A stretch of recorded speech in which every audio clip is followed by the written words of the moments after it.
Welcome to Main Street Living and happy Mardi Gras week. I am Cheryl Nelson. Hey, I'm Quincy Carr. And I'm Danielle Alvari. Guys, I'm excited about this. I get excited for any holiday, any reason to celebrate, really. And Cheryl, how'd you get those beads? How'd you get those beads? You know, I think I actually bought these years ago when I was in New Orleans. What did you say about the beads? Sure. I just want to know where you got them. Yeah. No, Cheryl, you just came back from New Orleans. You travel a lot. You just came back, didn't you? I wish I could say yes. I mean, I wish I could say I just clicked my heels and I was there and I just came back. But no, unfortunately, not this time. I would love to go down there and celebrate. I know it is going to be different this year, of course, with the pandemic. But have either of you ever been down there to celebrate? I definitely have. I was in the Navy. 1996 is when we were commissioning a ship. It was the USS Oak Hill. And what's crazy, I know I'm getting old because I was informed in about 4 years they looking to decommission that same ship. So I'm like, I'm getting old. But yeah, I got a chance to spend time down there. And it was just an interesting atmosphere. I was an 18-year-old young. So that's all I will say about that. That's what the story is. He got some beads of his own. He got some beads of his own. I bet you do. No. I bet you had to catch some beads because, guys, the beads are called throws there, and people will throw the beads or candy, any kind of gift off the floats to spectators. So, Q, I'm sure you caught some of them, right? Yeah. Let's go with that. I was 18. Okay. I'm glad. Yeah. Okay. There's more to that story. I've never been to New Orleans, and I've always wanted to go. And that was going to be. I like to do a trip every year for my birthday and go to a new city I haven't been to, and that was supposed to be this year. But I'd rather save that one for when I can really do it big. But yeah, it's on my list. Yeah, there's going to be a lot of big parties. Bourbon Street, Now Street, all of that. It's a huge party down there all the time. So I know. I'm more of a Tequila Street person myself, but I can make an exception. Speaking of parties, what I love about Mardi Gras are the king cakes. Have you guys ever had one? Have you ever had to search for the baby? What is a king cake? No. What is this? So here's the crazy thing about the whole baby thing. I was watching, I think it was called The Amazing Race, and I was watching, like, that was a task. Like, they had to search for this little bitty baby that blended in with the cake. And when I looked it up, it says that if you find the baby in the cake, then it means that you make the next cake and you host the next party. I didn't know that. So I just thought what kind of cake are we talking about here? It's pretty extravagant, like purple, gold, green. Yeah. Those are the colors. But yeah, you gotta look up some of the king cakes. They're good. And the baby, it's a little plastic baby now. It used to be gold. It's been transformed. I always thought, it'd be fun to find the baby, but if I have to make the next cake, no, I don't want to find the baby. But guys, we have, of course, as always, a lot to talk about today on Main Street Living, and what's on everybody's mind. The COVID vaccines. We're going to answer your questions about that. That's definitely. Right. And it's also Museum Month, Quincy. I don't know if you knew that as well. So we'll be celebrating that a little bit later.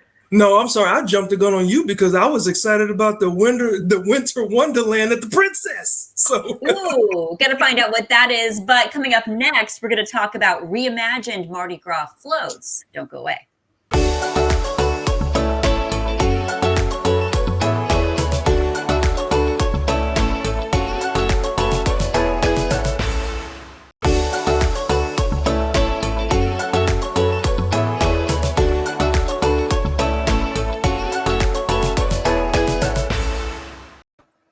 Welcome back to Main Street Living. Danielle, I always get in the spirit of Mardi Gras. I got the mask. I see that. The beads, the king cake.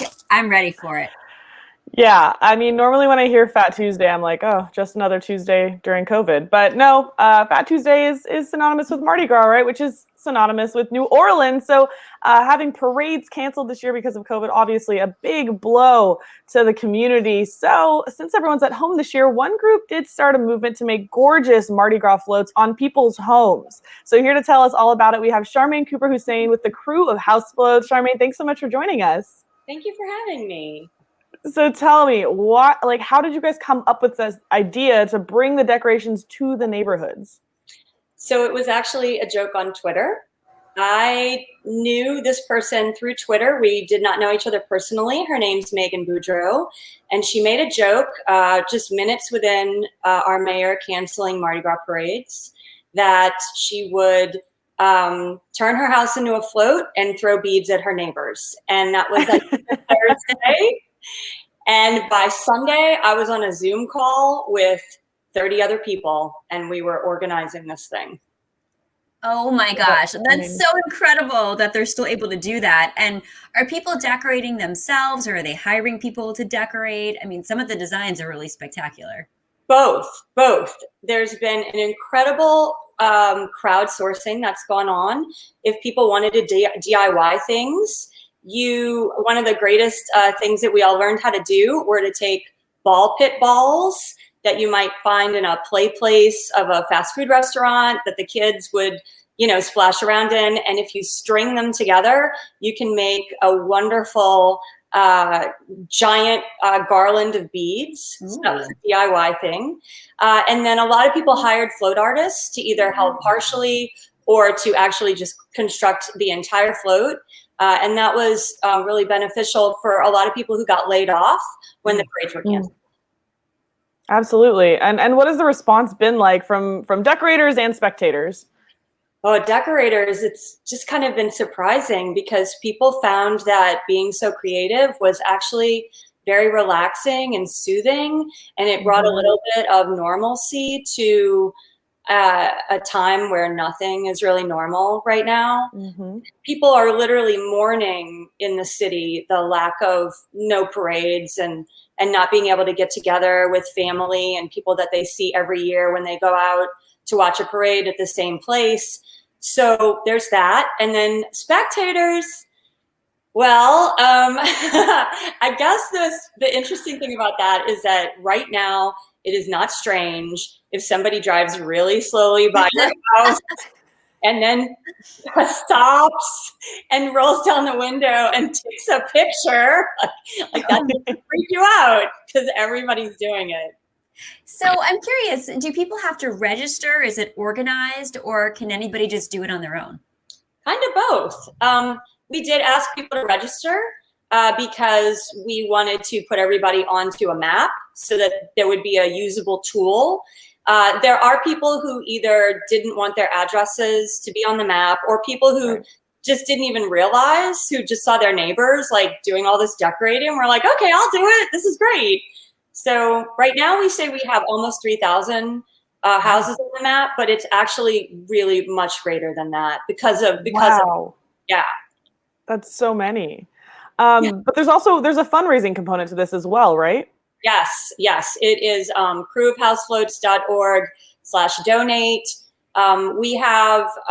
We're trying to raise $100,000 to support two charities. One does twice a week food distribution.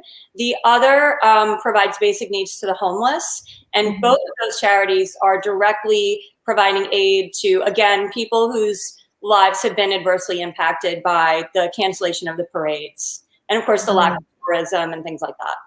I'm so glad that so much good is coming out of this as well. And do you think this will continue even after the pandemic? I mean, will people always want to decorate for Mardi Gras? Definitely. They don't want to take them down right now. It's going to be a problem.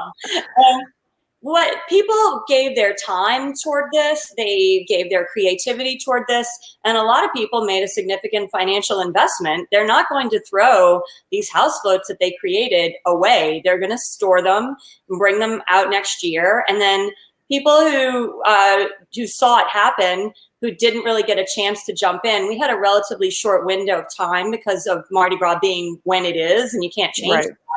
I'm already taking down notes for the themes that I want to look into doing next year. So for people who want more information or want to get involved next year, where can people find you? So kreweofhousefloats.org is the website. And then if you want to see what some examples of float houses, house floats look like, you can go on our Facebook page, which is just facebook.com/kreweofhousefloats. There's been just a tremendous response.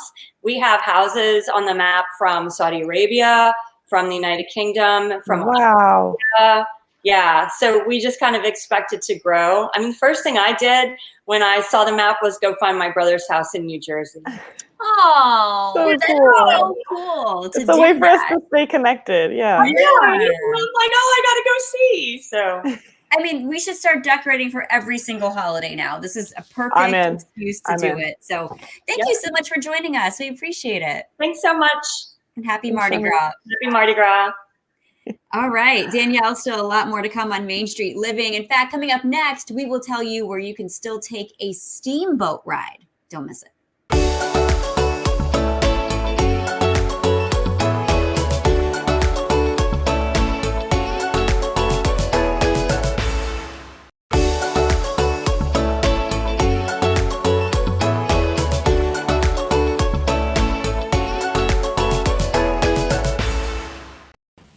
Welcome back to Main Street Living, ladies. As you noticed in the previous segment, the Mardi Gras tradition continues to stay afloat. You like that? Okay. Yeah. Oh, look at you making that segue there. However, it's definitely time to get those life vests ready for a real boat ride. That is true. A real boat. Yeah, and no visit to New Orleans is complete without a steamboat ride down the mighty Mississippi. So whether you're in the area now or planning for next year's Mardi Gras, you will want to check out the last authentic steamboat in New Orleans.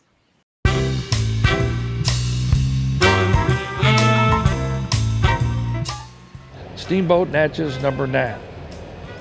So we do 3 trips a day here in the beautiful port of New Orleans. The Natchez you're here looking at today is the 9th Natchez, and it's named after a tribe of Indians in Natchez, Mississippi. And she was designed just what she's doing today, to run 3 trips a day, 2-hour cruises. The Natchez has been doing this same ride up and down the Mississippi since 1975. One of 2 steamboats left on the inland waters of the United States. She's a true steam sternwheeler. The engines aboard the Natchez are actually older than the rest of the vessel. These old engines are 94 years old that powers the Natchez paddle wheel. The Natchez paddle wheel weighs 33 tons, and it's built out of white oak and steel. That big paddle wheel back there is the only means of propulsion through the water. It's turned by 2 big steam engines. These engines are horizontal piston-driven engines. That paddle wheel, 100%, pushes the Natchez through the Mississippi River. We have no propellers on the Natchez, no props. Just that big paddle wheel back there does it all. Underneath that paddle wheel, 3 big 17-foot rudders. They're forward of the wheel. Those big rudders is what steers the Natchez up and down the Mississippi.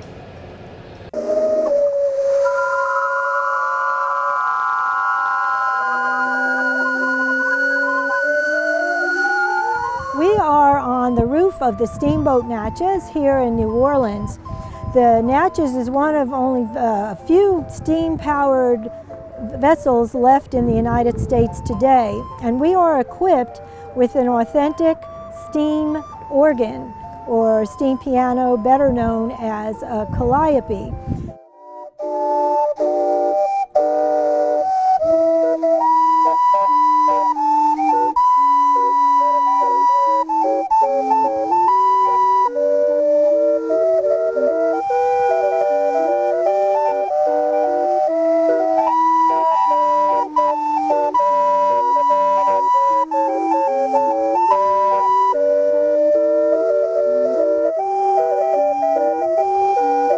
We play for 15 minutes before people board, and anyone within the French Quarter or within a mile or 2 can hear it, and we'll come down to the river to see what's going on.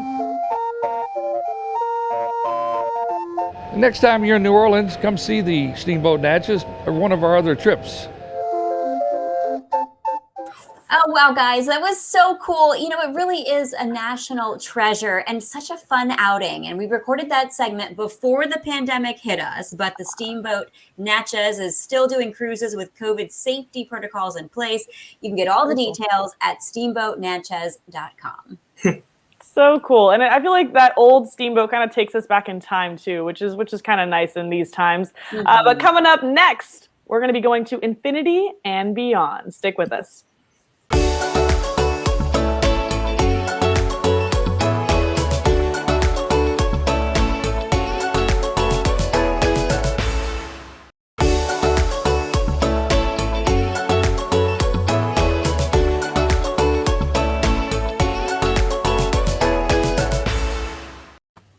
Welcome back to Main Street Living. Cheryl Quincy, I happen to love February, not just because I get to celebrate my birthday, but because we get to celebrate a lot of things. Yeah, it's a lot of birthdays going on. And, and amongst the celebrations in the month of February, it's the month of love because of Valentine's, Black History Month. But did you ladies know that February is also a museum month as well? So this looks a little bit different this year, obviously, but celebrating virtually allows fans to participate no matter where they are. And that's pretty cool. Here to tell us a little bit more about this out-of-the-world experience and offerings at the San Diego Air and Space Museum, we have David Neville. How you doing there, David? I'm doing great. How you doing today? We are doing fine. And I say we because I speak for Cheryl, okay? I'm good too. Good. Yeah. So, David, like many museums, when the pandemic hit, did the San Diego Air Space Museum had to shut down, or have you guys tried to stay connected with the fans in the community?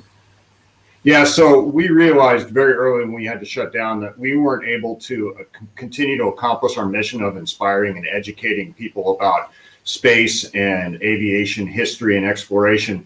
So instead of being able to do it in person, we had to do it virtually.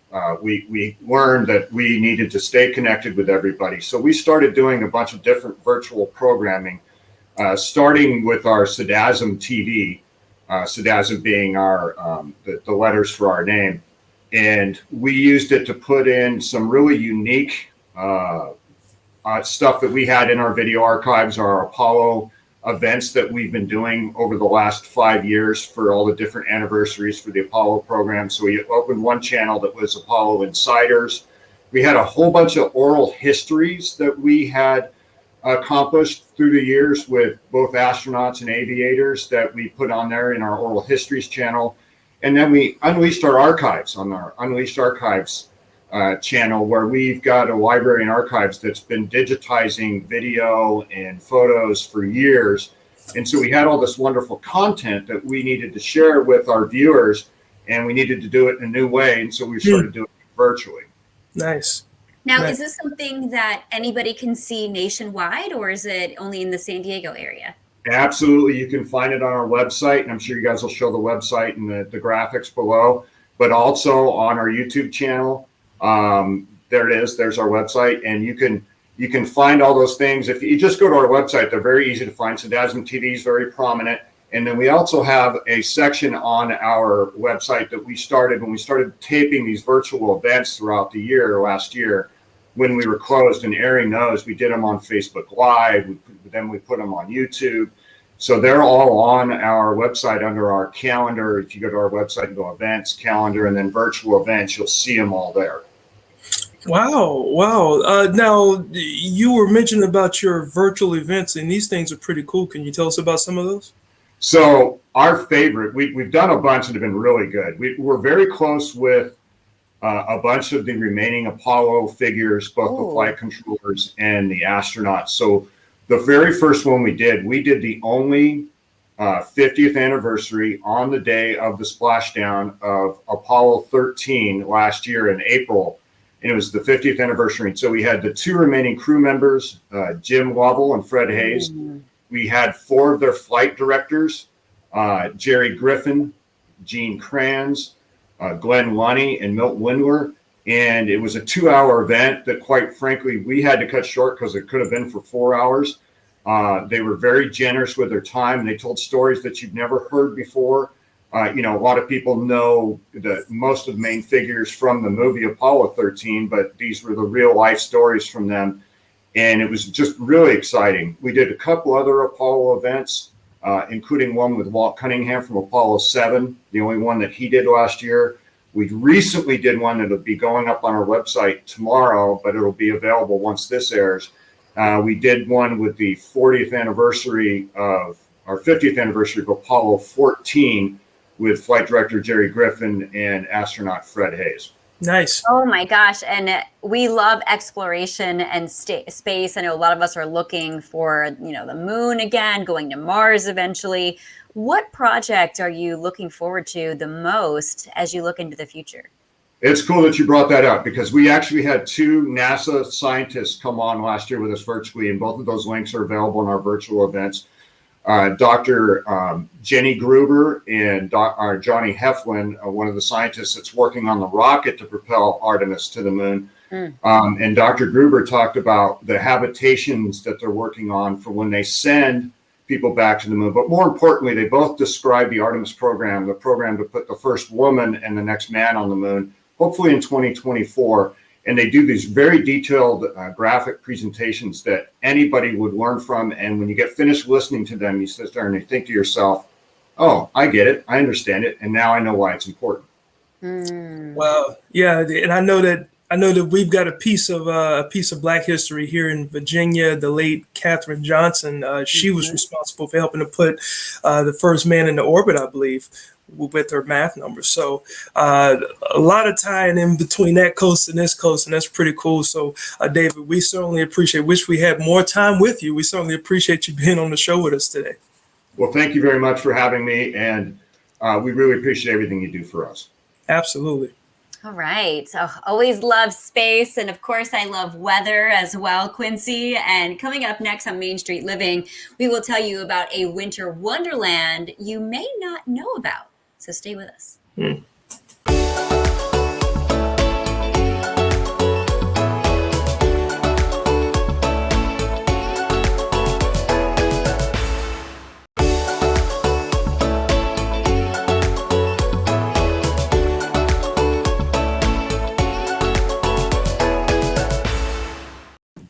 Welcome back to Main Street Living. Danielle, I know Cheryl knows this already, but it's been cold around the entire country. Cheryl knows the weather pattern already, but what do you do when there's a place that doesn't get that cold? Like, where can you go, I mean, yeah, and we've all been cooped up. We want to go somewhere, right? Even if it's hot or cold. And so our friends over at the Fairmont Princess Hotel in Scottsdale, Arizona, they created a fun, safe, family-friendly event, Winter at the Princess. And here to talk to us about it, we have Miss Pam Gilbert, who is a great friend of Main Street Living. Pam, thanks so much for joining us again. Oh, it's good to see you, and all the Main Street Living friends are welcome to come and enjoy Winter at the Princess. All right, I'm in.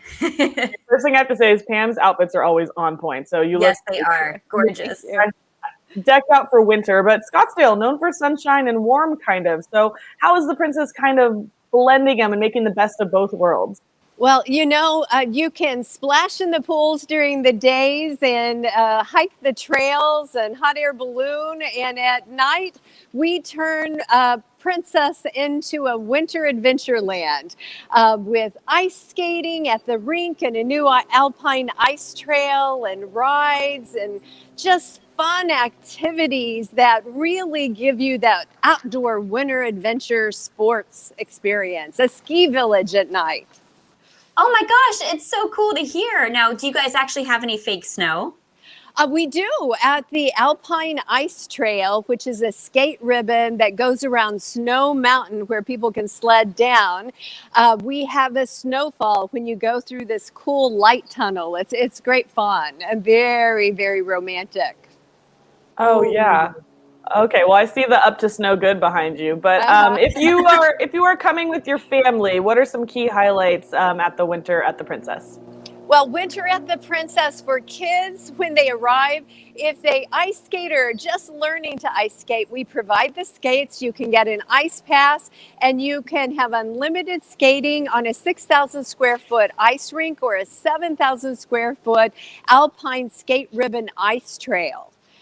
So the ice pass is great fun, but we've got rides and they can go down to the kids village and meet Bernie. Bernie is our mascot. He's a winter ski rescue dog. That's a St. Bernard and a very friendly one that greets the kids. And then we have rides like the Alpine Ice Trail, the Dizzy Dragon, the Club Bear Ride, and the Lolly Swing, my favorite, like the giant yo-yo you're riding around on. Makes you a little dizzy, but it's fun, and the kids love it. Or at the village, where there's a lot of grown-up fun too, there's also an ice maze for the little tots, with little hidden tunnels they can go through, and their parents can try to keep up with them. And then the ride there that's so beautiful is this gorgeous, gorgeous large Ferris wheel that you get the night lights of Scottsdale and the resort views with. And also for the kiddies over there, they're going to enjoy the sled mountain, snow mountain that they can sled down. A lot of great fun. This is like an amusement park. I mean, I was going to say, you have everything. We turn it into a theme park at night right now. Yes, we do. And then, so what about if, let's say, there's a couple who wants to have a date night? Are there any activities just for couples to celebrate maybe some of the love? Oh, absolutely. And great photo op opportunities for people to capture those special moments. You'll be able to check our website and find the most romantic places to steal a kiss at the Princess. But we have that Ferris wheel I told you about at the top of it. It's pretty romantic and a wonderful experience. But in the village, it's a ski village. And so we have a live stage, a stage with live acoustic music each night. Singles, duos, and trios that are creating a very chill vibe down there. We have a great village bar where you can go and enjoy cocktails.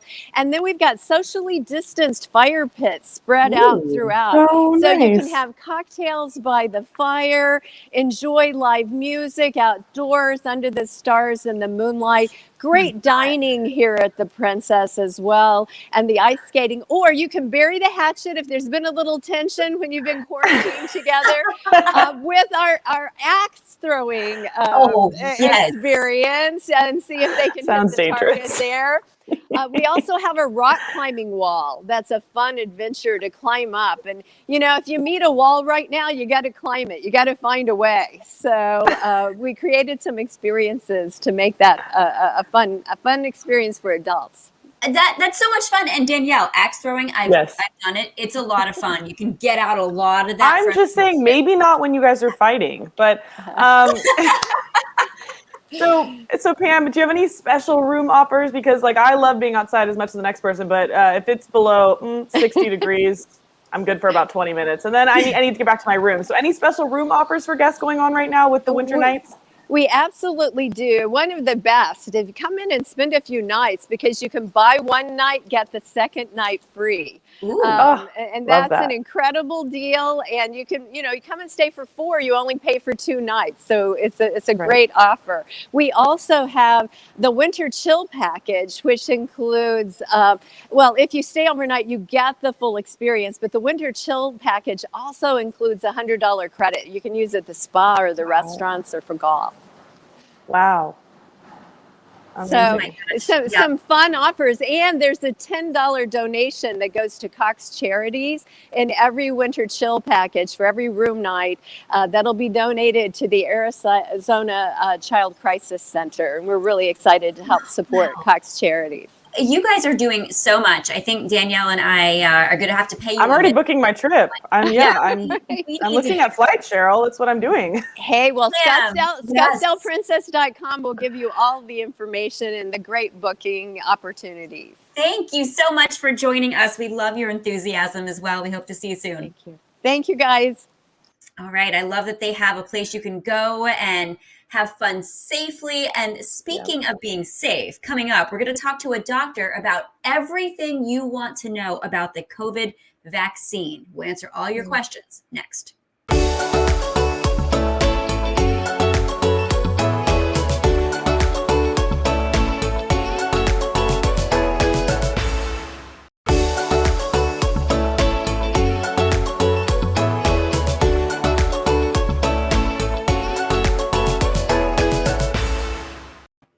Welcome back to Main Street Living. Well, guys, as the COVID vaccine rolls out, we know there are a lot of questions regarding safety and efficacy. You got that right, Cheryl. COVID has definitely turned our lives upside down. And with the vaccines rolling out across the country, for some, it feels like there's finally a light at the end of the tunnel. But for that all to manifest, millions of us need to get the shot. So here with some insight on what to expect when it's your turn for the vaccine, we have Dr. Ariel Lavitin, co-founder of VU Vitamin. How you doing there, Ariel? I'm good, thanks. How are you? Nice to see you. Likewise. Now, with the vaccines rolling out, what can we expect to experience when we get the vaccine? So, obviously we have a fair amount of experience with this now, with several million people having received 1 or 2 doses. And what we're seeing is, for the most part, people are having mild side effects, if any. I would say the most common thing we see is a sore arm, perhaps some redness of the arm. And then sometimes people do have some generalized symptoms following the vaccines, feel a little tired, a little achy, sometimes chilled, sometimes a temperature, muscle aches. Very rarely are we seeing some allergic type reactions, but those are extremely rare. Okay. And then, so when we're talking about side effects, how long are they typically lasting? So it really does range. I would say in the vast majority of people, it's a day to 2 days at most. One thing we are seeing on occasion, especially it seems like with the Moderna vaccine, is we're seeing some people have some redness around the site of the vaccine that actually can come out even up to a week later. So that's nothing to be alarmed about.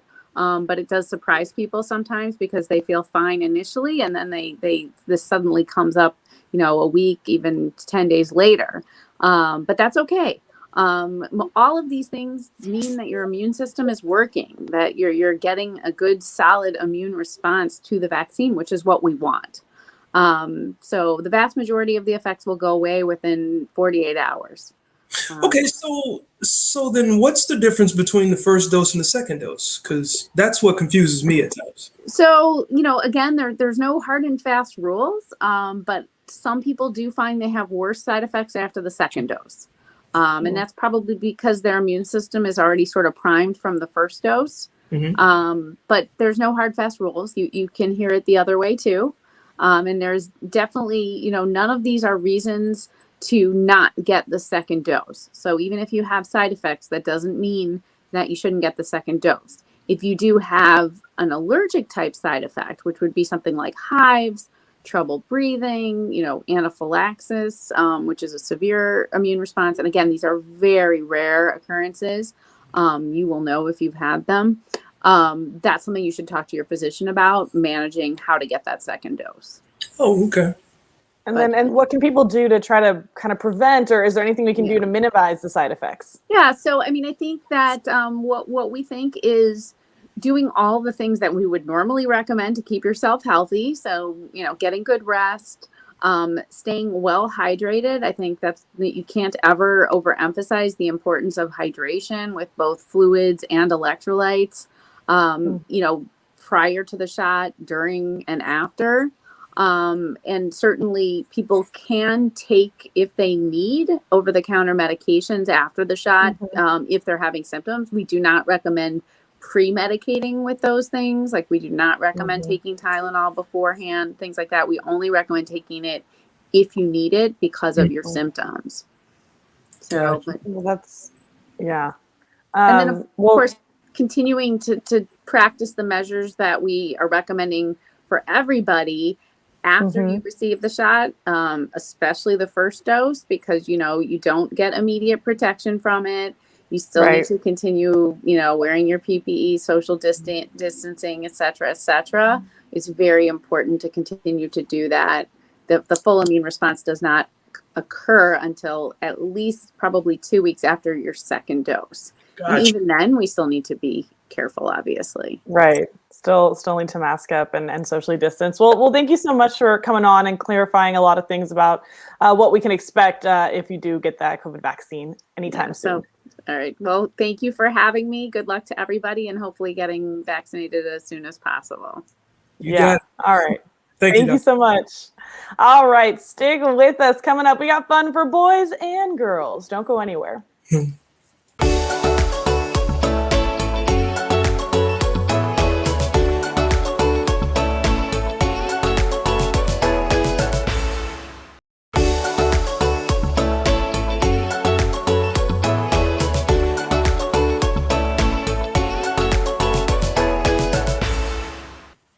Welcome back to Main Street Living. Cheryl Quincy, I don't know if you remember, but when you were a kid, wasn't the best part just getting to go outside and play with other kids?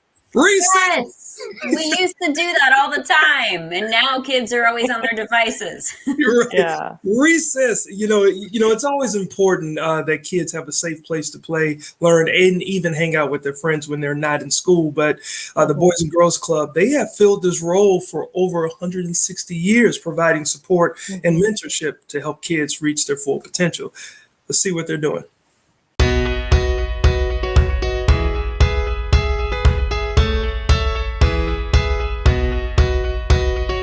The Boys and Girls Club of Greater San Diego has been serving the children of our community for over 75 years. And we like to say whenever schools are out, clubs are in.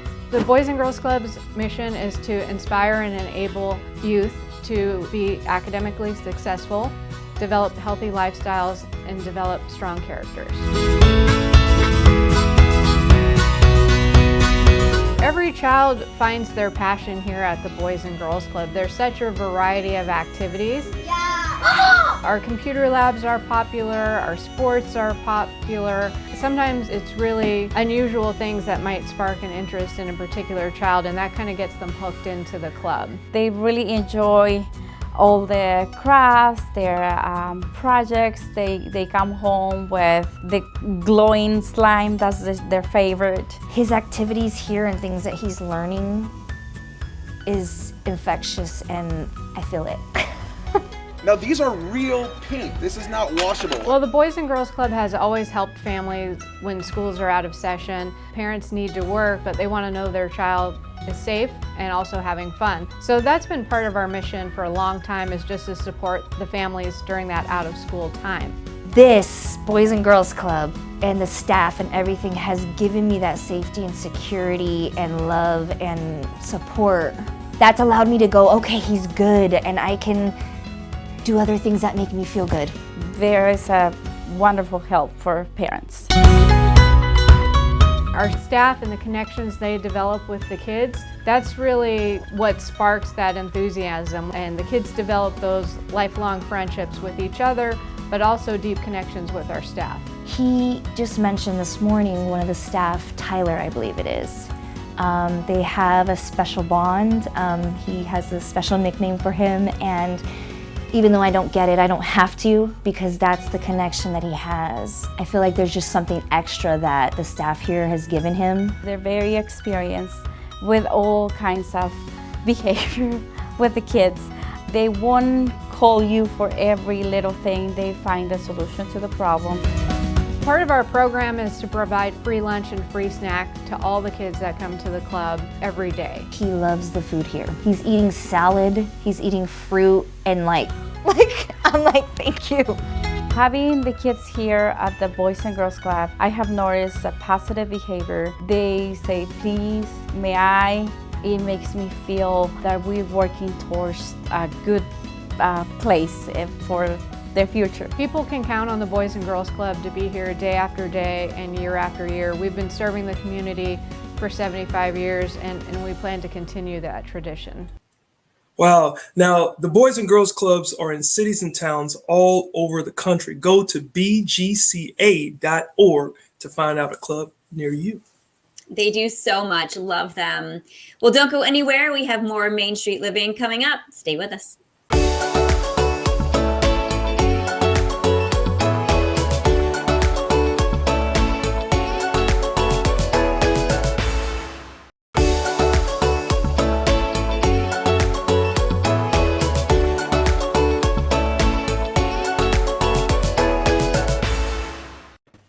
Welcome back to Main Street Living. Who is ready to celebrate Mardi Gras? You are always ready, Cheryl, no matter what. I've always got something. It's something about it being a cat mask that is just so fitting. Of course I have a cat mask, right? Yeah, I wish we could see what Adeline's face looks like at this point, because I know she is upset with you. No, she's not. She'd probably groom me. She probably thinks I'm one of them now. I need one of these. I haven't stopped thinking about it all show. I need one of these king cakes. Yes. You could probably still order one, Okay, it's not too late. Going on all week. Okay. Yeah. Yeah. And get ready to take your first trip down to New Orleans at some point. And while you take your trip, you guys should also know that you can catch us on the move on the Cox Contour app as well. We are everywhere all the time. Our shows air multiple times per week. Of course, if you want to catch brand new episodes of Main Street Living, make sure you join us at 9 p.m. local time on Monday nights. So until then, we will take another stroll down Main Street. We'll see you soon.